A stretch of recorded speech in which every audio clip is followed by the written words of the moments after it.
4 ఉమ్మడి జిల్లాలకు సంబంధించినటువంటి పట్టభద్రుల ఎమ్మెల్సీ ఎన్నికల కౌంటింగ్ మొన్న 3వ తారీఖున స్టార్ట్ అయినటువంటి విషయం మీ అందరికీ తెలిసిందే. ఈరోజు మార్నింగ్ నాటికి మనకు ఫస్ట్ రౌండ్ ఫస్ట్ ప్రయారిటీ ఓట్లకు సంబంధించినటువంటి లెక్కింపు ప్రక్రియ ముగిసింది. సో దానిలో భాగంగా పోటీ చేసినటువంటి అభ్యర్థులందరిలో 3వ స్థానం లోపల నిలబడడం 60,187 ఓట్లు నాకు రావడం జరిగింది. గత 7 నెలలుగా జెన్యూన్గా ఈ 4 జిల్లాల లోపల ఉన్నటువంటి 42 నియోజకవర్గాల లోపల గ్రౌండ్ లోపల నేను వర్క్ చేస్తూ వెళ్ళాను. దానిలో భాగంగానే మ్యాక్సిమం పట్టభద్రుల ఎమ్మెల్సీ అనేటువంటి పదవి సమస్యలు తెలిసినటువంటి వ్యక్తికి మాత్రమే ఇస్తే బాగుంటుంది. ఆ సమస్యలు ప్రభుత్వానికి ఒక నిర్మాణాత్మకమైనటువంటి రీతి లోపల రిప్రజెంట్ చేయబడతాయి అనేటువంటి చాలా మట్టుకు సెన్సిటైజ్ చేస్తూ గత 7 నెలల నుంచి వర్క్ చేయడం జరిగింది. ఎవరు అంటే పారాచూట్స్ వచ్చి అసలు ఏమాత్రం సంబంధం లేనటువంటి వ్యక్తులు, సమస్యలు తెలియనటువంటి వ్యక్తులు వస్తున్నారు, రాజకీయాలను పొల్యూట్ చేస్తున్నారు అనేటువంటి ఒక ఉద్దేశంతో, ఒక బృహత్తరమైనటువంటి లక్ష్యంతో నా 19 సంవత్సరాల ఉద్యోగ జీవితాన్ని కూడా త్యాగం చేసి నేను రాజకీయాల లోపలికి వచ్చినటువంటి విషయం మీ అందరికీ తెలిసినటువంటి విషయం.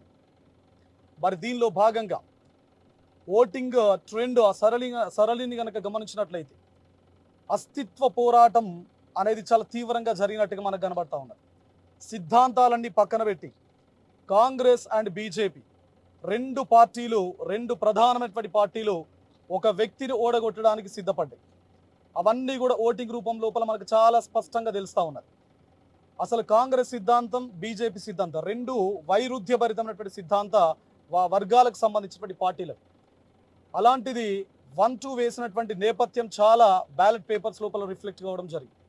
అంటే ప్రసన్న హరికృష్ణ అనేటువంటి వ్యక్తి ఒకడుంటే వాడు గెలిస్తే రేపు మరొక 10 మందిని తయారు చేస్తాడు, బహుజనులు ముందుకొస్తారు అనేటువంటి ఏకైక లక్ష్యంతో సిద్ధాంతాలను పక్కన పెట్టి పార్టీలు ఏకమైనటువంటి పరిస్థితి మీ అందరూ కూడా చూస్తూ ఉన్నారు. సో తెలంగాణ రాష్ట్ర సమాజానికి నా వైపు నుంచి విజ్ఞప్తి చేస్తూ ఉన్నాం, తప్పనిసరిగా ఫైట్ ఆపడం జరగదు. ఈ 4 జిల్లాల పట్టభద్రులు ఎవరైతే ఉన్నారో నా పైన నమ్మకం ఉంచి, నా పైన విశ్వాసం ఉంచి గత 7 నెలల నుంచి నా కోసం పనిచేయడం జరిగింది. నా మిత్రులు కానీ, నా శ్రేయోభిలాషులు కానీ, అదేవిధంగా నా స్టూడెంట్స్ ఎవరైతే ఉన్నారో, నేను తెలియకుండా కూడా జస్ట్ నేను పంపించినటువంటి వీడియోస్, రీల్స్ ఏవైతే ఉన్నాయో వాటిని చూసి he is fit, he is able for this particular council అని చెప్పేసి ఒక నమ్మకంతో నేను కలవకున్నా కూడా వాళ్ళ సోషల్ మీడియా ప్లాట్ఫామ్స్ లోపల వాళ్ళకు తెలిసినటువంటి పరిచయాలు, బంధువులకు చెప్పినటువంటి నేపథ్యంలో ఒక వ్యక్తి టీమ్గా ఏర్పాటై 2 రాజకీయ ప్రధానమైనటువంటి నేషనల్ పార్టీస్ని ఒక రకంగా వణుకు పుట్టించినటువంటి నేపథ్యం మీ అందరూ చూస్తూ ఉన్నారు. ఈ రోజు వరకు మీరు చూసారు, కేవలం ఒక వ్యక్తి నామినేషన్ ఆపడం కోసం, ఒక వ్యక్తి నామినేషన్ కంప్లీట్గా సప్రెస్ చేయడం కోసం 6 మంది మంత్రులు, ఒక పిసిసి ప్రెసిడెంట్, 2 విప్పులు, 20 మంది ఎమ్మెల్యేలు ప్రచార కార్యక్రమంలో భాగంగా ఒక వ్యక్తి పైకి, ఒక కామన్ మ్యాన్ పైకి ఒక సీఎం 3 సభలు పెట్టి ప్రచార నేపథ్యం జరిగినటువంటి విధానం మీ అందరికీ తెలిసినటువంటి విషయం. కానీ ఈ వ్యక్తి మీలాగా రాజకీయ నాయకుడు కాదు, తప్పనిసరిగా సమస్యల పట్ల అవగాహన ఉన్నోడు, సమస్యలు తెలిసినోడు, సమస్యల నుంచి పుట్టినోడు, భవిష్యత్తు లోపల తప్పనిసరిగా నన్ను నమ్ముకున్నటువంటి వ్యక్తులు ఎవరైతే ఉన్నారో, నాకు ఓట్లు వేసినటువంటి వ్యక్తులు ఎవరైతే ఉన్నారో వాళ్ళ యొక్క సమస్యల కోసం తప్పనిసరిగా ప్రసన్న హరికృష్ణ గట్టిగా దన్నుగా నిలబడి కొట్లాడతాడు అని చెప్పేసి మీ ద్వారా మా మిత్రులందరూ కూడా నేను చెప్పదలుచుకున్నాను. అదే కోణం లోపల నా కోసం 7 నెలలుగా నిర్విరామంగా, నిరంతరాయంగా ఎక్కడ కూడా శక్తి వంచన లేకుండా, ఫ్యామిలీస్ కూడా పాపం దూరమై ఎక్కడెక్కడో పనిచేస్తూ తిండి తిప్పలు లేకుండా 7 నెలల నుంచి పనిచేస్తున్నటువంటి టీం ప్రసన్న హరికృష్ణ మిత్రులు, శ్రేయోభిలాషులు ఎవరైతే ఉన్నారో వాళ్ళందరికీ కూడా శిరస్సు వంచి నమస్కారాలు తెలియజేస్తా ఉన్నా. మీ రుణం ఎట్టి పరిస్థితుల లోపల, నా జీవితాంతం మీ రుణం ఎట్టి పరిస్థితుల్లో మర్చిపోను. ఎందుకంటే ఒక క్యాడర్ లేనటువంటి వ్యక్తి, ఎలాంటి పార్టీ సపోర్ట్ లేనటువంటి వ్యక్తి, ఒక కామన్ మ్యాన్ వచ్చి 60,000 పైచిలకు ఓట్లు తెచ్చుకోవడానికి కారణం కేవలం మీరు మాత్రమే. కాబట్టి మీ రుణం జీవితాంతం ప్రసన్న హరికృష్ణ ఎట్టి పరిస్థితి లోపల మర్చిపోడు. అండ్ ప్రసన్న హరికృష్ణ ఒక్కడు కాదు అని చెప్పేసి మీరందరూ కూడా నిరూపించేటువంటి ప్రయత్నం మీ ఓట్ల ద్వారా చెప్పారు. అదేవిధంగా ప్రసన్న హరికృష్ణ మీకు రేపు భవిష్యత్తు లోపల ఏ సమస్య ఉన్నా కూడా మీకు వెన్ను దన్నుగా నిలబడతాడు, మీ ముందే నిలబడి ఉంటాడు అని చెప్పేసి మీడియా మిత్రుల ద్వారా నాకు సహాయ సహకారాలు అందించినటువంటి, నాకు ఓట్లు వేసినటువంటి ప్రతి ఒక్క ఓటరికి, ప్రతి ఒక్క పట్టభద్రునికి నేను మనవి చేస్తా ఉన్నా. అదేవిధంగా రాజకీయాలు డబ్బులమై అయినటువంటి సందర్భం లోపల నేను రాజకీయాల లోపలికి వచ్చినటువంటి నేపథ్యం వేరు. ఒక రూపాయి కూడా పంచకుండా, అంటే ఎలక్షన్స్ లోపల ఓటరుకు ఒక రూపాయి పంచకుండా, సభలు సమావేశాలకు ఒక రూపాయి ఖర్చు లేకుండా, రూపాయి జేబులో ఇవ్వకుండా నేను కొన్ని వందల సభలు సమావేశాలు నిర్వహించడం జరిగింది. ఒక రూపాయి ఓటర్కి ఇవ్వకుండా 60,000 పైచిలకు ఓట్లను తీసుకొచ్చుకోవడం జరిగింది. మరి ఇలాంటి రాజకీయాలు ఉండాలి అని చెప్పేసి నేను త్యాగం చేసి ఈ రాజకీయాల లోపలికి వచ్చాను. మరి ఏ విధంగా మీరు చూసారు, 1000, 2000, 3000 పంచినటువంటి నేపథ్యం మీ అందరికీ గుర్తెరిగింది.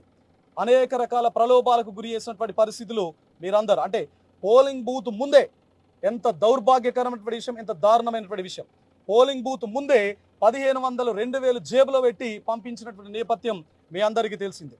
మరి ఇలాంటి రాజకీయాలకు తప్పనిసరిగా భవిష్యత్తు లోపల ప్రసన్న హరికృష్ణ స్వస్తి చెప్పడానికి ముందు ఉంటాడు అని చెప్పేసి మీ ద్వారా మరొకసారి నేను తెలంగాణ రాష్ట్ర ప్రజలకు మనవి చేస్తా ఉన్నాను.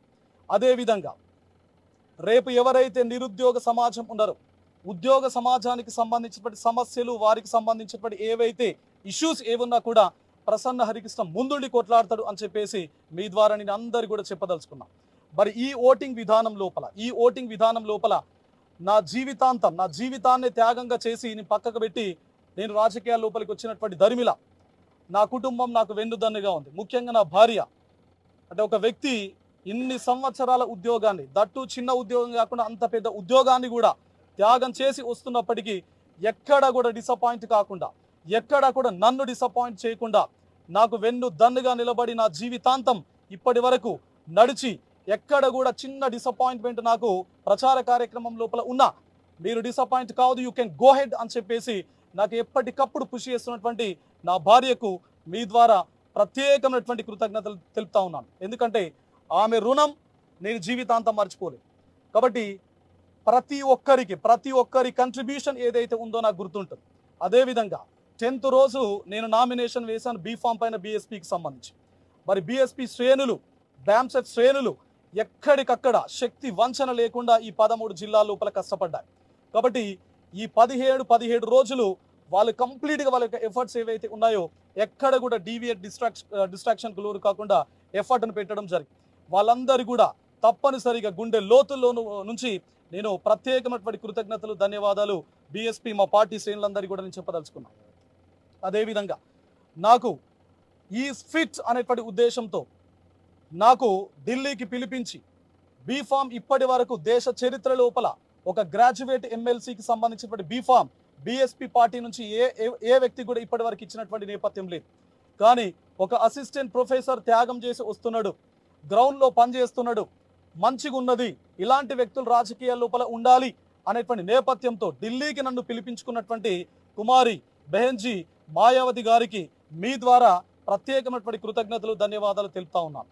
అదేవిధంగా మా రాష్ట్ర అధ్యక్షులు మందా ప్రభాకర్ గారికి, మిగతా బీసీ సంఘాలకు సంబంధించినటువంటి అధ్యక్షులందరికీ కూడా, నాకు పార్టీలకు అతీతంగా పార్టీ లైన్ను దాటి కూడా నాకు చాలా పార్టీల మిత్రులు సహాయ సహకారాలు అందించడం జరిగింది. వాళ్ళందరికీ కూడా ప్రత్యేకమైనటువంటి కృతజ్ఞతలు, ధన్యవాదాలు తెలుపుతా ఉన్నాను. అదేవిధంగా మేధావి వర్గం సమాజం లోపల ఎవరైతే ఉన్నారో వాళ్ళు కూడా నాకు చేదోడు వాదోడుగా అప్పుడప్పుడు ఇంటెలెక్చువల్ సపోర్ట్ కూడా చేయడం జరిగింది. కాబట్టి వాళ్ళందరికీ కూడా ప్రత్యేకంగా, అదేవిధంగా గత 7 నెలల నుంచి ప్రస్తుతం వరకు నేను ఎక్కడికి వెళ్ళినా, ఎక్కడ ప్రెస్ మీట్ పెట్టినా, సో ఈ క్యాండిడేటు రైట్ అనేటువంటి ఉద్దేశంతో నాకు గత 7 నెలల నుంచి సపోర్ట్ చేస్తున్నటువంటి ప్రింట్ అండ్ ఎలక్ట్రానిక్ మీడియా మిత్రులందరికీ కూడా ప్రత్యేకమైనటువంటి ధన్యవాదాలు, ప్రత్యేకమైనటువంటి కృతజ్ఞతలు తెలియజేస్తూ తప్పనిసరిగా భవిష్యత్తు లోపల ప్రసన్న హరికృష్ణ యొక్క జర్నీ కంటిన్యూ అవుతుంది. నన్ను నమ్మినటువంటి వ్యక్తుల కోసం వెన్నుదన్నుగా ప్రసన్న హరికృష్ణ ఉంటాడు అని చెప్పేసి మీ ద్వారా అందరికీ తెలియజేస్తూ సెలవు తీసుకుంటున్నాను. థ్యాంక్ యూ అండి, ధన్యవాదాలు. అస్తిత్వ పోరాటం జరిగేటప్పుడు ప్రసన్న హరికృష్ణ అనేటోడు మీరు అన్నారు కదా, మంచి విద్యావంతులు, ఉన్నత చదువు చదివినోడు, సమాజం పట్ల అవగాహన ఉన్నోడు, వీడు గనక రేపు గెలిస్తే ఇట్లాంటోడు ఒక 10 మందిని తయారు చేస్తాడు అనేటువంటి ఉద్దేశంతో సిద్ధాంతాలు పక్కన పెట్టి 2 పార్టీలు ఏకమైనటువంటి పరిస్థితి మీరు పోలింగ్ బ్యాలెట్ లోపల మీకు రిఫ్లెక్ట్ అయినటువంటి నేపథ్యం నాకు కనబడ్డది. అంటే అసలు బీజేపీ కాంగ్రెస్ వైరుధ్యభరితమైనటువంటి సిద్ధాంత భావజాలం పైన ఆ పునాదుల పైన ఏర్పాటైనటువంటి పార్టీలు రెండు కూడా 1-2 మార్కింగ్ చేశారంటే ఎంత దారుణమైనటువంటి కండిషన్ ఉన్నదో ఒకసారి మీరు అంత అర్థం చేసుకోవచ్చు. అంటే ఒక వ్యక్తి, ఒక కామన్ మ్యాన్ ఎట్టి పరిస్థితుల లోపల భవిష్యత్ రాజకీయాల లోపలికి రావద్దు, విని కంప్లీట్గా మొగ్గ దశలోనే తుంచివేస్తే ఇలాంటి వ్యక్తులు ఎమర్జ్ గారు అనేటువంటి నేపథ్యం బ్యాలెట్ పేపర్ల పైన రిఫ్లెక్ట్ అయింది. నేను బహుజన్వాది, బహుజన్ సిద్ధాంతం పైన బహుజన్ల అందరికి సంబంధించినటువంటి వ్యక్తులు ఉన్నటువంటి పార్టీ భాజపా, కాంగ్రెస్ ఇవి ఎలా చూస్తారు మీరు? ఆ రెండింటిని బహుజన్ పార్టీ, సమాజ్ పార్టీని ఒకే రకంగా ఒకే పట్టా మీద మీరు లెక్క కడతారు? కట్టరు కదా. ఈ రెండు ప్రధాన పార్టీలు దేశంలో మేమంటే మేము అని చెప్పుకునేటువంటి పార్టీలే 1-2 ప్రయారిటీ ఇచ్చినాయి అంటే దాని వెనక ఎంత నిగూఢమైనటువంటి రహస్యం ఉంటే తప్ప 1-2 ప్రయారిటీ అసలు ఇచ్చే సందర్భమే అసలు ఉండదు. అలాంటి కండిషన్ కొన్ని వేల బ్యాలెట్ పేపర్స్ లోపల రిఫ్లెక్ట్ అయింది. ఎంత దౌర్భాగ్యకరం. యాజ్ ఎ లర్నర్గా పోల్ మేనేజ్మెంట్, ఎందుకంటే ఒక వ్యక్తి ఒక చిన్న అసెంబ్లీ సెగ్మెంట్ అయితే మనకు ఒక 5-6 మండలాలు, 7-8 మండలాలు ఉంటాయి. మాకున్నటువంటి టీంను ఎక్కడెక్కడ డిప్లాయ్ చేయాలో అక్కడెక్కడ డిప్లాయ్ చేయొచ్చు, మంచి అవుట్పుట్ని ఇచ్చేటువంటి అవకాశం ఉంటుంది. బట్ 42 నియోజకవర్గాలు 4642 గ్రామాల లోపల, సో 271 మండలాలకు సంబంధించినటువంటి 499 పోలింగ్ బూత్స్ లోపల మేము మ్యాక్సిమం మన వైపు నుంచి డిప్లాయ్ చేసే ప్రయత్నం చేసాం. అయినప్పటికీ డబ్బులు పంచకుండా, డబ్బులు ఖర్చు పెట్టకుండా, ఒక చుక్క మద్యం పంపిణీ చేయకుండా, ఒక రూపాయి పంపిణీ చేయకుండా రాజకీయాల లోపలికి వచ్చినాం కాబట్టి సో ఇది మ్యాక్సిమం మేము మా వంతు ప్రయత్నం జరిగింది. అయినప్పటికీ కొంత పోల్ మేనేజ్మెంట్ లోపల మాకు కొంత లోటుపాట్లు కనబడ్డాయి. తప్పనిసరిగా నెక్స్ట్ ఎలక్షన్స్ లోపల దే విల్ బి ఓవర్కమ్. బీసీల తరఫున నేను పోటీ చేయలేదండి. బీసీల తరఫు ఒక గ్రాడ్యుయేట్ ఎమ్మెల్సీగా పోటీ చేశాను. తప్పనిసరిని గతంలో చాలా సందర్భాల్లో మీకే చెప్పా, బీసీ వాదం గత 10-15 సంవత్సరాల క్రితం ఒక రకంగా ఉంది, ప్రస్తుతం గ్రౌండ్లో మరొక రకంగా ఉన్నది అని చెప్పేసి నేను చాలా సందర్భాల్లో నేను వాకర్స్తో మీట్ అయినప్పుడు కానీ, కొంతమంది టీచింగ్ ఫ్యాకల్టీస్, అడ్వకేట్ మిత్రులతో మీట్ అయినప్పుడు వాళ్ళే నాకు డైరెక్ట్గా చెప్పినటువంటి పరిస్థితి, నువ్వు నన్ను గెలవడం వల్ల నీ టైం వేస్ట్ తప్ప లాభం లేదు అని చెప్పేసి. ఎందుకంటే నువ్వు బీసీ, నేను బీసీ, ఈ టైంను ఇంకొక వ్యక్తికి కనుక ఇస్తే 4 ఓట్లు నీకు వస్తాయి అని చెప్పేసి చెప్పినటువంటి పరిస్థితి. అంటే ఈ ట్రెండ్ గతంలో లేదు. అంటే గతంలో లేదు, ప్రస్తుతం కనబడింది. అంటే బీసీ వాదం కొంత పునాదులు గ్రామీణ ప్రాంతాల లోపల, పల్లె ప్రాంతాల లోపల ఉన్నట్టే కదా. ఒక రాష్ట్రంలో, పక్క రాష్ట్రం కర్ణాటక పాలిటిక్సే మన దగ్గర వర్కౌట్ కావు, ఏపీ పాలిటిక్స్ కూడా మన దగ్గర వర్కౌట్ కావు. ఇలాంటి కాంటెక్స్ లోపల నార్దర్న్ పాలిటిక్స్, సదర్న్ పాలిటిక్స్, ఒక్కొక్క స్టేట్ పాలిటిక్స్ ఒక్కొక్క రకంగా ఉంటాయి. బట్ నేను జాయిన్ అయింది 10th రోజు కాబట్టి 10th రోజు జాయిన్ అయినప్పటి నుంచి ఆల్మోస్ట్ ఈ రోజు నాటికి ఎలక్షన్స్ ప్రాసెస్లో ఉన్నాను, కౌంటింగ్ ప్రాసెస్లో ఉన్నాను. తప్పనిసరిగా బహుజన్ కాన్సెప్ట్ ఏదైతే ఉందో, BCs comes under Bahujan concept, అది కొత్త సామాజిక వర్గం కాదు కదా. కాబట్టి అందరూ కూడా అన్ని వర్గాలకు సంబంధించి వ్యక్తులు బహుజన్ కాన్సెప్ట్లో భాగమే కాబట్టి దానిపైన తప్పనిసరిగా ఒక కన్స్ట్రక్టివ్ ఓరియంటేషన్ లోపల వర్కౌట్ చేస్తాం. Will go head with a positive environment and positive vibe. మరిన్ని వీడియోస్ కోసం ఛానల్ ని సబ్స్క్రైబ్ చేయండి. లేటెస్ట్ అప్డేట్స్ కోసం వాట్సాప్ ఛానల్ ని ఫాలో అవ్వండి. ఆ లింక్ డిస్క్రిప్షన్ లో ఉంది.